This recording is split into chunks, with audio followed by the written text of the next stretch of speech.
Assalamualaikum warahmatullahi wabarakatuh. Perkenalkan, nama saya Lisnaini Nurjana. Saya dari manajemen CD pagi 2561200173. Di sini saya akan menjelaskan tugas akuntansi. Dalam video ini kita akan membahas bab 7 persediaan dalam mata kuliah akuntansi 1. Materi ini sangat penting karena persediaan adalah barang yang dimiliki oleh perusahaan untuk dijual kembali atau barang yang akan digunakan dalam proses produksi. Biasanya dalam laporan keuangan, persediaan termasuk ke dalam aset yang lancar karena persediaan diharapkan dapat dijual atau digunakan dalam waktu satu periode akuntansi. Di video ini kita akan membahas mulai dari pengendalian, persediaan, metode penilaian, persediaan, hingga pelaporan analisis persediaan dalam keuangan. Yang pertama, ada tujuan pembelajaran dalam bab 7 ini, persediaan, yaitu mulai dari pengendalian, penilaian, pelaporan, hingga analisis persediaan. Selanjutnya ada pengendalian persediaan, bertujuan untuk melindungi persediaan dan memastikan catatan yang akurat agar tidak menimbulkan kerugian bagi perusahaan. Pengendalian persediaan harus dimulai sejak sediaan diterima. Dokumen yang sering digunakan antara lain yaitu pesanan pembelian, laporan penerimaan, serta faktur pemasok. Pertama, pesanan pembelian berfungsi sebagai wewenang asli untuk pembelian barang dan pemasok. Artinya, pembelian hanya dibolehkan jika disetujui oleh melalui dokumen asli pembelian. Yang kedua, setelah barang diterima, perusahaan harus membuat laporan penerimaan. Laporan penerimaan digunakan sebagai catatan awal bahwa persediaan telah diterima dan catatan persediaan dalam sistem akuntansi. Selanjutnya, slide ini menjelaskan bahwa selain menggunakan dokumen, perusahaan juga perlu melakukan tindakan-tindakan untuk melindungi persediaan. Tujuan pengamanan ini untuk mencegah kerusakan persediaan serta pencurian baik oleh karyawan maupun oleh pelanggan. Selanjutnya dijelaskan bahwa sistem pengendalian persediaan dibagi menjadi dua macam. Yang pertama adalah pengendalian preventif, yaitu pengendalian tujuan untuk mencegah terjadinya kesalahan atau kecurangan sejak awal. Yang kedua ada pengendalian detektif, yaitu pengendalian yang bertujuan untuk mendeteksi kesalahan yang sudah terjadi. Perusahaan harus melakukan perhitungan fisik persediaan akar tahun untuk memastikan penjumlahan persediaan yang dilakukan dalam laporan keuangan. Nilai persediaan yang disajikan oleh biaya perolehan persediaan yang ditentukan gunakan salah satu asumsi untuk biaya persediaan. Salah akuntansi pasti muncul ketika barang sama diperoleh dengan biaya berbeda pada periode tertentu. Oleh sebab itu, saat suatu barang dijual, harus penentuan biaya per unitnya dengan menggunakan asumsi arus biaya dan metode biaya persediaan yang terkait. Selanjutnya, ini menjelaskan asumsi-asumsi arus biaya persediaan. Metode FIFO menganggap biaya barang beli lebih dulu. Sedangkan metode biaya rata-rata tertimbang menggunakan rata-rata seluruh biaya persediaan. Slide selanjutnya memberikan ilustrasi asumsi arus biaya persediaan. Asumsinya membeli 3 unit barang X selama bulan Mei dengan biaya yang berbeda. Total biaya pembelian adalah 36.000, sehingga diperoleh harga rata-rata per unitnya sebesar 12.000. Yang digunakan dalam metode biaya rata-rata tertimbang. Slide selanjutnya mengilustrasikan asumsi arus biaya persediaan. 1 unit dengan barang harga 20.000 pada 30 Mei. Perbedaan biaya pada perolehan barang yang dijual menyebabkan beban pokok penjualan dan laba yang berbeda, serta menghasilkan nilai persediaan akhir yang berbeda, meskipun harga jual yang sama. Selanjutnya ada metode biaya persediaan identifikasi spesifik. Unit yang terjual dikenali dengan pembelian yang tertentu. Persediaan akhir biasanya terdiri banyaknya unit yang tersisa dalam persediaan.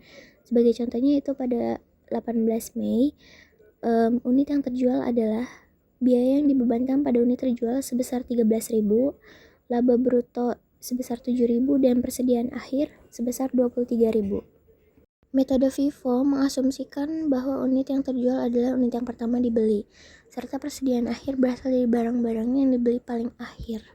Selanjutnya ada metode biaya rata-rata tertimbang, yaitu di mana beban pokok penjualan dan persediaan akhir ditentukan dengan metode biaya rata-rata tertimbang. Selanjutnya pada slide ini membandingkan metode FIFO dan metode biaya rata-rata. Selanjutnya metode biaya persediaan dalam sistem persediaan perpetual. Data barang 12.7b digunakan sebagai ilustrasi, sebagaimana ditunjukkan pada tabel di bawah ini. Sistem pencatatan persediaan dibagi menjadi dua jenis, yaitu ada sistem perpetual serta sistem periodik. Sistem perpetual biasanya item barang dagangan sedikit tapi nilainya besar, sedangkan sistem periodik item barang dagangannya sangat banyak namun nilainya kecil. Selanjutnya dalam metode FIFO, biaya dimasukkan dalam beban pokok penjualan dengan urutan yang sama saat biaya terjadi. Lalu metode sering konsisten dengan arus fisik atau pergerakan barang, dan metode FIFO memberikan hasil yang kurang lebih sama dengan hasil yang diperoleh dari metode indentif atau biaya spesifik. Selanjutnya slide ini menampilkan ID jurnal dan akun persediaan perpetual FIFO.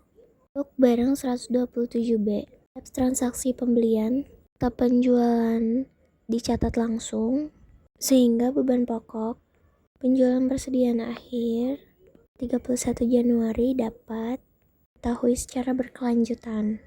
Selanjutnya metode biaya rata-rata tertimbang. Dalam sistem persediaan perpetual, biaya unit rata-rata tertimbang dihitung setiap ada pembelian yang dilakukan. Biasanya biaya unit ini digunakan untuk menentukan beban pokok penjualan sampai pembelian berikutnya, yaitu dengan dilakukan dengan nilai rata-rata baru dihitung. Biasanya teknik ini disebut rata-rata bergerak. Selanjutnya, slide ini menampilkan ID jurnal dan akun persediaan perpetual rata-rata tertimbang. Metode biaya persediaan dalam sistem persediaan periodik itu hanya pendapatan yang dicatat setiap kali terjadi penjualan. Tidak ada ID jurnal yang dibuat pada saat penjualan untuk mencatat beban pokok penjualan, serta penghitungan fisik persediaan dilakukan untuk menghitung biaya persediaan dan beban pokok penjualan. Selanjutnya di slide ini menjelaskan contoh dengan metode FIFO. Yang pertama, kita akan menggunakan data yang sama dengan barang 127B dalam contoh persediaan perpetual atau yang sebelumnya.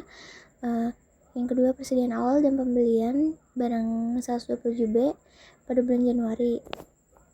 Selanjutnya, penghitungan fisik pada tanggal 31 Januari menunjukkan terdapat sisa persediaan sebanyak 800 unit. Nah, biaya 800 unit itu dalam persediaan akhir pada tanggal 31 Januari bisa dihitung dengan biaya paling akhir pembelian tanggal 30 Januari yaitu sebesar 600 unit. Biayanya itu sebesar 23.300 per unit. Biaya paling akhir selanjutnya pembelian tanggal 10 Januari itu sebesar 200 unit dengan biaya 22.400 per unit. Dan persediaan 31 Januari itu 800 unit dengan total semuanya 18.640. Selanjutnya, beban pokok penjualan sebesar 26.720.000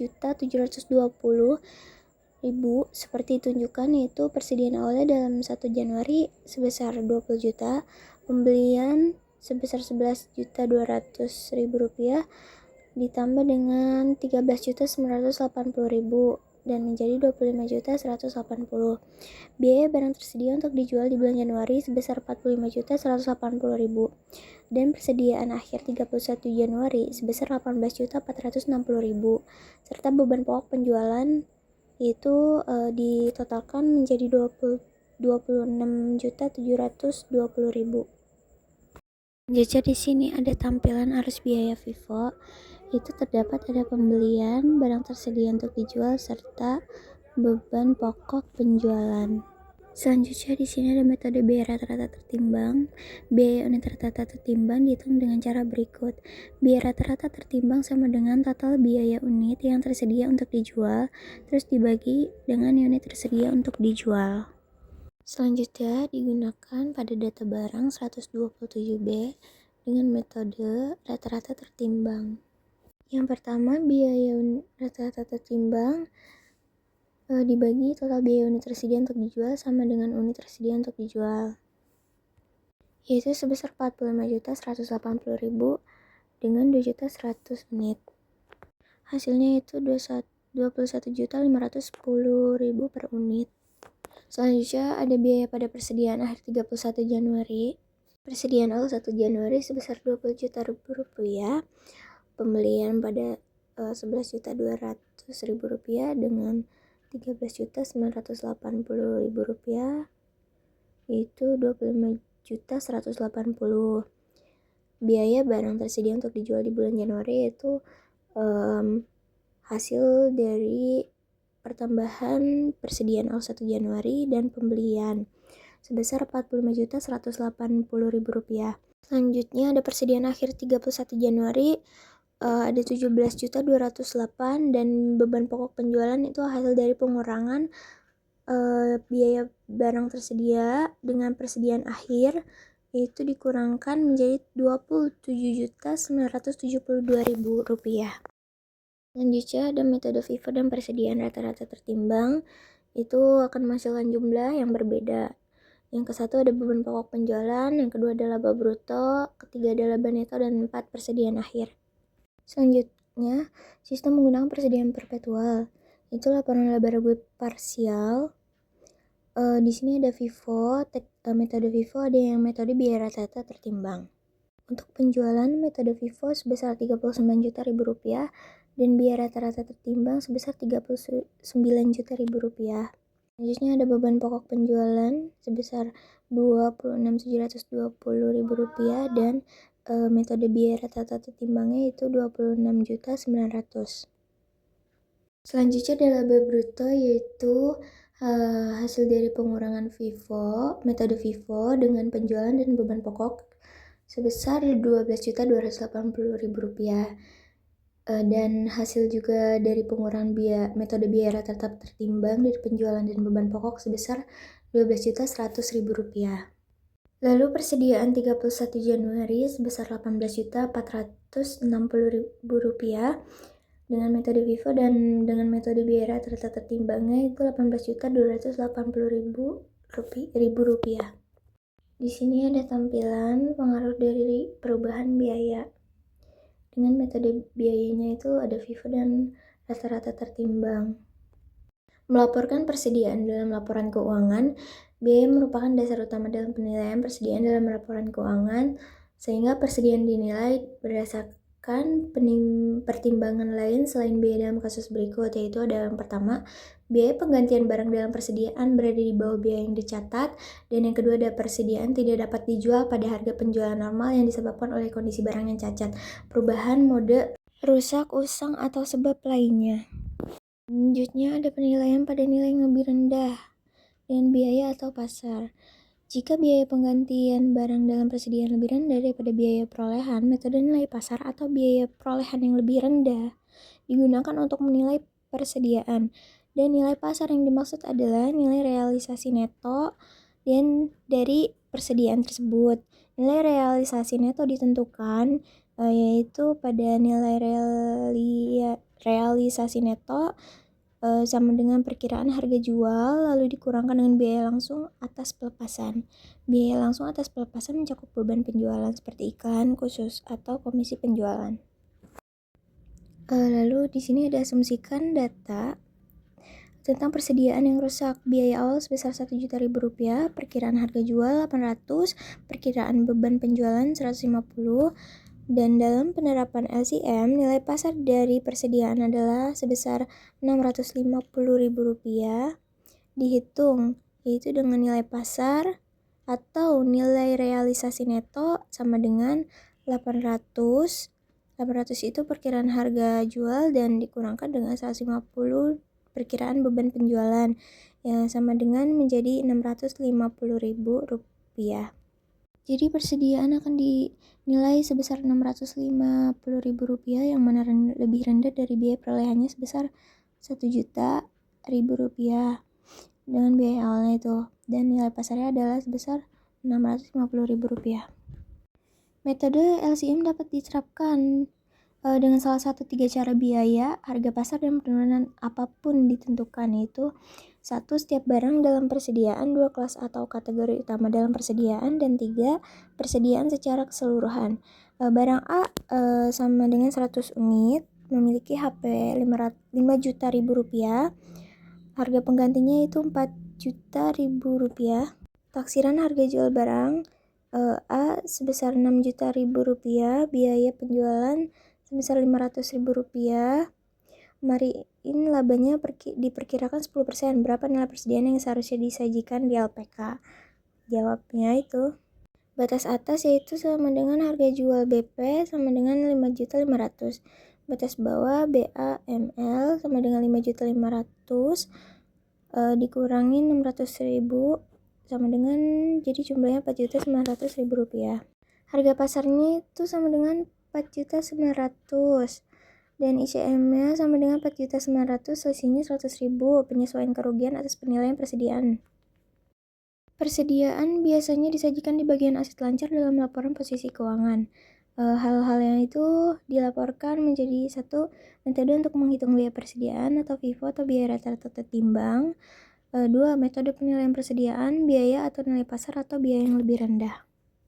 Selanjutnya di sini ada laporan persediaan posisi keuangan dengan kedai kopi pada 31 Desember 2016. Lalu di sini ada pengaruh kesalahan persediaan terhadap laporan laba rugi periode berjalan. Di sini pengaruh laporan laba rugi ada kesalahan pada persediaan, beban pokok penjualan, laba bruto, dan laba neto. Lalu di sini ada tampilan pengaruh kesalahan persediaan untuk laporan laba rugi selama 2 tahun. Sinar Express laporan laba rugi untuk tahun yang berakhir pada 31 Desember 2015 dan 2016. Selanjutnya ada pengaruh kesalahan persediaan pada laporan posisi keuangan periode berjalan. Di sini ada kesalahan persediaan akhir, persediaan dagang, aset lancar, total aset, dan ekuitas pemilik modal. Analisis dan interpretasi keuangan persediaan harus tersimpan dengan cukup untuk memenuhi kebutuhan pelanggan agar mencegah terjadi kehilangan penjualan. Terlalu banyak persediaan mengurangi likuiditas perusahaan yang dapat digunakan untuk meningkatkan kegiatan operasional. Kelebihan persediaan meningkatkan beban penyimpanan dan pajak properti. Dan kelebihan persediaan meningkatkan risiko kerugian akibat penurunan harga, kerusakan, atau perubahan selera pelanggan. Perputaran persediaan yaitu 1. Ada mengukur hubungan antara volume barang terjual dan jumlah persediaan yang dimiliki selama periode tertentu. Semakin besar perputaran persediaan, maka pengelolaan persediaan semakin efisien dan efektif. Perputaran persediaan sama dengan hasil dibagi dari beban pokok penjualan dan persediaan rata-rata. Di sini ada perputaran persediaan dari PT Matahari Debt Store Tbk untuk tahun yang berakhir pada 2016 dan 2015. Dalam jurnal rupiah ada beban pokok penjualan dan ada persediaan awal tahun dan akhir tahun serta persediaan rata-rata dan perputaran persediaan. Jumlah hari penjualan dalam persediaan, ukuran kasar atas lamanya, waktu yang diperlukan untuk memperoleh, menjual, dan mengganti persediaan. Beban pokok penjualan harian rata-rata ditentukan dengan membagi beban pokok penjualan dengan 365. Jumlah hari penjualan dalam persediaan sama dengan dibagi dengan jumlah persediaan rata-rata dan beban pokok penjualan rata-rata harian. Itu ada jumlah hari penjualan dalam persediaan untuk Matahari untuk tahun yang berakhir pada 2016 dan 2015. Dalam jurnal rupiah ada beban pokok penjualan harian rata-rata, persediaan rata-rata, dan jumlah hari penjualan dalam persediaan. Perputaran persediaan pada Matahari 3,7 dan Bata 1,9.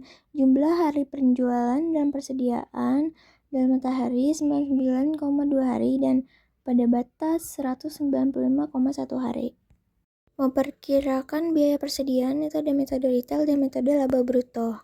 Metode retail untuk memperkirakan biaya persediaan itu ada Yang pertama, langkah pertama, hitung jumlah persediaan tersedia untuk dijual pada biaya dan pada harga retail. Langkah kedua, hitung rasio biaya terhadap harga retail atas biaya yang tersedia untuk dijual. Dan langkah ketiga, hitung persediaan akhir pada harga retail dengan mengurangkan penjualan dari persediaan tersedia untuk dijual pada harga retail.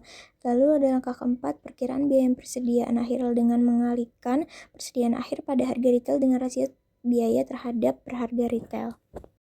Sini ada tampilan 12, yaitu menentukan persediaan dengan metode retail. Langkah pertama, ada langkah kedua, langkah ketiga, dan langkah keempat.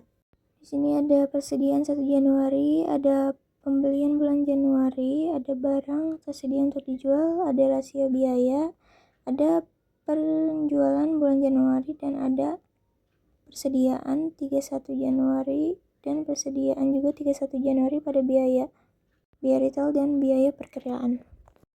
Dengan metode laba bruto untuk mempersiapkan biaya persediaan, itu ada langkah pertama, hitung jumlah persediaan tersedia untuk dijual pada biaya. Langkah kedua, hitung perkiraan laba bruto dengan mengalihkan penjualan dengan persentase laba bruto. Langkah ketiga, ada hitung perkiraan beban pokok penjualan dengan mengurangkan perkiraan laba bruto dari penjualan. Langkah keempat, ada perkirakan biaya persediaan akhir dengan mengurangkan perkiraan beban pokok penjualan dan dari persediaan tersedia untuk dijual. Selanjutnya di sini ada persediaan dengan metode laba bruto, itu ditampilkan ada langkah pertama, langkah kedua, langkah ketiga, dan langkah keempat. Itu ada persediaan 1 Januari, ada pembelian bulan Januari, ada barang tersedia untuk dijual, ada penjualan untuk Januari, dan perkiraan harga pokok penjualan. Sekian, terima kasih atas penjelasannya. Mohon maaf apabila ada kekurangan dan kesalahan. Assalamualaikum warahmatullahi wabarakatuh.